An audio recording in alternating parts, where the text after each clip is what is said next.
Muchas gracias, de verdad, me gusta acá. Yo me había olvidado de algunas cuantas cosas que tocamos, gracias por recordarlas.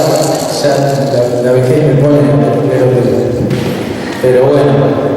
Sí, una gracias por tocar delante del Papa. Yo siempre digo que los chicos ya escucharon este chiste, pero deben haber estado abajo de alguna palmera tomando una caipirinha cuando decidieron que nosotros tocáramos ahí porque estaba lleno de músicos famosos. Pero bueno, capaz que los músicos famosos también estaban abajo de la misma palmera tomando la misma caipirinha y nosotros estábamos libres. ¿Quién sabe? Un amable error que nos hayan elegido para tocar el nombre con Santo Padre.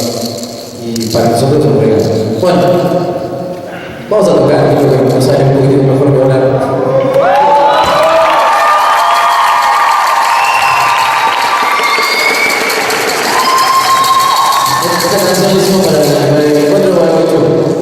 Y hoy tocaremos poquito porque tienen otras cosas que hacer. Pero vamos a estar con ustedes esta noche, así que si Dios quiere vamos a compartir otra.